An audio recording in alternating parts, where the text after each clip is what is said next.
Hello everybody, welcome back to the channel. You're joining us out here on a gorgeous morning. Me and Dizzy are out for a nice little free run. And today we're going to be talking about essential Canicross commands.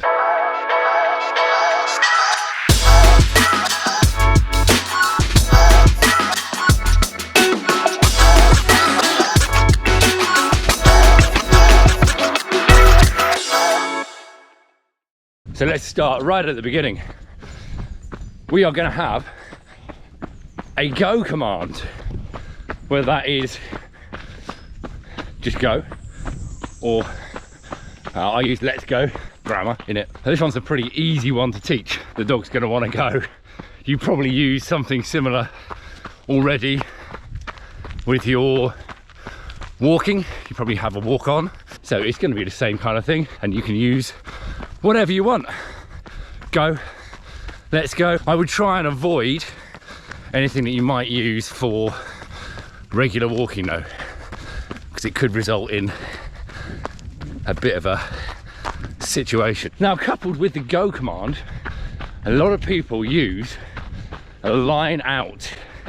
This is where you get the dog to wait at the end of the line, often in a ready position, ready for that command of go.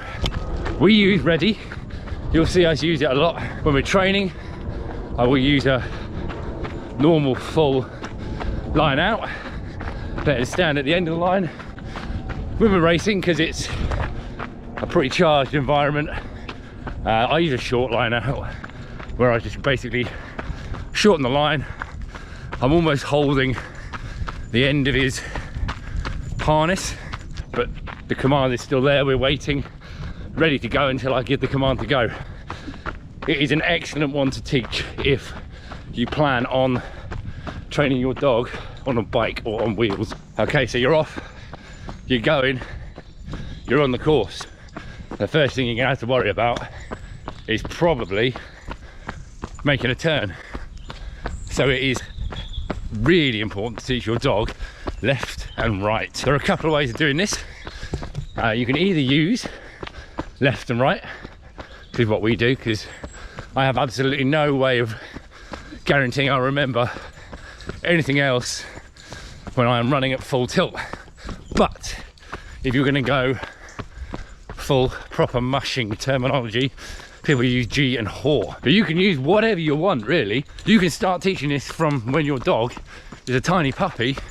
It's what we're doing with Peggy right now.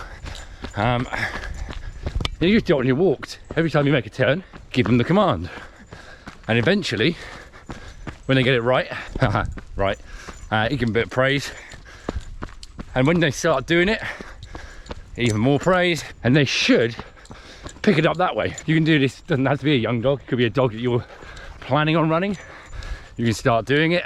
Getting out on group runs are excellent ways of doing this as well, because the dogs will all make the turn together, but you can still give your command to reinforce it. Stay patient with it, because it could take hundreds and hundreds of repetitions for the dog to learn it, but if you stick with it, it'll be really strong. And it's one of our good strengths of the team is Dizzy's direction training. When we're on a course, I never have to tell him twice, and even now when we're free running,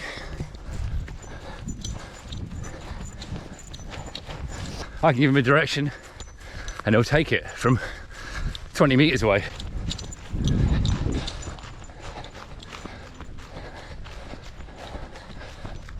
Now when you've really mastered those directions, you can fine tune in another one, which is going to be your over left, over right, or left a bit, right a bit. You'll hear me say sometimes to him. Some people use stay right, stay left. Perfect for moving the dog over to the other side of the trail, whether that's to find softer ground or to do an overtake, or you're being overtaken and you need the dog to stay on one side of the trail while someone else comes past. It's a really, really useful one, and not too dissimilar from your directions. Again, you can train it out while you're running by giving the command. You can definitely train it with other dogs, run abreast whilst giving your dog the command. Loads of creative ways to do it. Now, kind of coupled with that is an on-by command. We just use on, partly because for me I had to merge two commands because I was basically asking the same thing, and that is to ignore the distraction and keep running straight. So our on-by or on, you hear me say, we now use to ignore any distractions on the trail, whether that is people coming towards us head on, dogs, loose dogs, whether we are overtaking and I want Dizzy to stay in his lane. If we're being overtaken, I'll sometimes use it. I'll probably use my left a bit, right a bit, to be honest, for that. But it also became my command for carry straight on when you get to a crossroads. Because I was using onwards or straight on, we just combine the two. We treat the possible change of direction as a distraction, and I give him on and we just plough straight across it. It is probably up there with the most used command I do when we're canicrossing, possibly even more than the directions. Directions quite often will sort themselves out, especially when you're running on a trail. Distractions can come at any point from anywhere.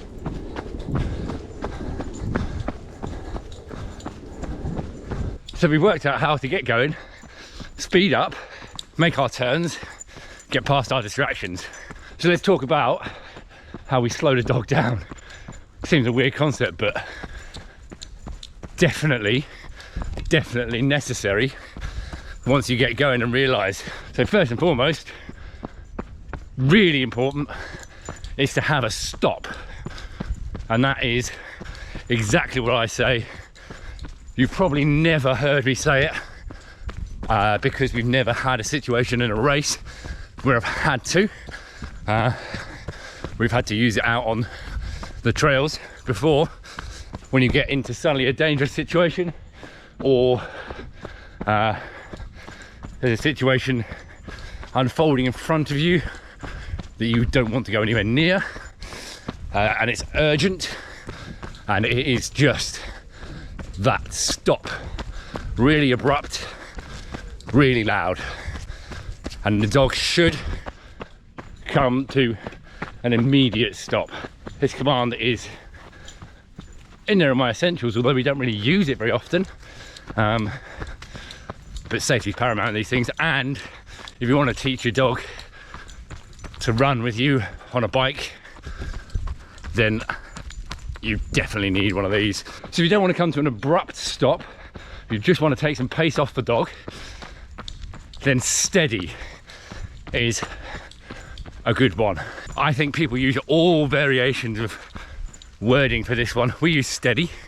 Basically, I'm telling him to stop pulling quite as hard, but stay out front. Some people use whoa. I don't know if people would use heel. I don't know, everyone's individual on that one, but it is one that came from walking, and it was teaching him to walk to heel, which eventually steady became the command where we were telling him off for pulling into his collar. So steady is sort of now doubled up as a command to tell him to stop pulling so hard, and he backs off.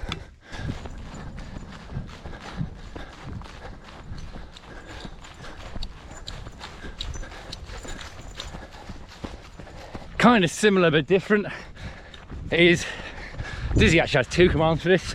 It's probably not necessary to have two, it's just how it evolved, but it is when you want the dog to stop pulling and either return to your side or actually run behind you. We use side for side, and I use behind. Most people use back. Basically all these commands mean no one else can run my dog because I'm teaching it different things, but it's logical to my brain. But this is really useful. I wouldn't say essential, it depends on your outlook on running downhill, but really useful when you come to technical steep descents. You can get the dog to run at your side and not pull you, or even run behind you if you're worried about your dog getting carried away with a race. Then this is a really useful one. Behind is when we want to run downhill, but equally at the same time, both me and Dizzy like running downhill, and actually we use it as a time to make up some of those seconds on our competitors who are quicker up the hill. The side has actually become quite useful, and he basically ends up like he is doing when he's free running, and going into his daily trot at my side. Super useful for going past horses on the trail. So when you're coming up behind a horse, or you're meeting a horse rider head on, and you can call out to them, tell them where you are, but equally you can bring your dog under control to side, and it gives those horse riders so much confidence that you have complete control over your dog, rather than having your dog pulling you past the horses, or you having to stop and walk and make them wait. Fairly niche use of a single command, but we come across a lot of horses where we run out on this beautiful estate, but I'm sure everyone can find different uses for it. But it also works when we're going downhill. If I'm confident on the downhill, and particularly if we're overtaking people who aren't, it's quite useful to have him at side, just so you don't annoy everyone else. Here's a more advanced one for you to try. How do you time that sprint finish and let your dog know that you are in the last few hundred meters and you are going for the line? Well, you'll hear us do it. Last bit is what I used. It kind of naturally evolved from pushing Dizzy on when we were pushing the distance, doing that half marathon training, really pushing him all the way to the end. To stay strong, I always used to say last bit, and it always resulted in him kicking on. So when we came to doing the short races, last bit became sprint finish. Most mushers will use go home. At one point I think I also used to the car, but then the finish line stopped being the car. But yeah, a go home command is a really cool one to try and do. Just get your dog to do that sprint finish. Last bit is what we say.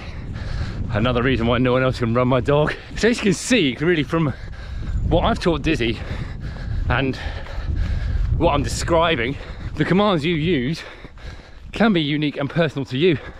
It can be whatever you fancy, really, whatever works for you. It doesn't have to be proper mushing vernacular. It can be whatever you fancy, and I really generally stick to what I can shout at full tilt in a race.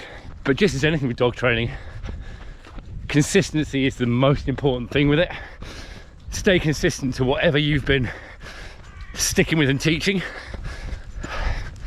and it'll all come together. So now we're coming towards the season now. It's time to get out, practice those commands with your dog. Most of these, interestingly, can be taught from a walk. Certainly direction, steady, side, behind, stop, over left, over right. So you can do it without having to run the dog. Do it from a walk, canny trek, get out, have some fun, teach your dog some new tricks. All you really experienced canicrossers out there who watch these, let me know down in the comments which ones have I forgotten, or which ones do you use that might be a little bit different. Do you use different language for any of these commands? Everyone will be really interested to find out. As always, if you like the videos, then don't forget to smash the like button, subscribe away. We're coming into pre-season now, 4 weeks away from our first race. So if you want to stay updated as to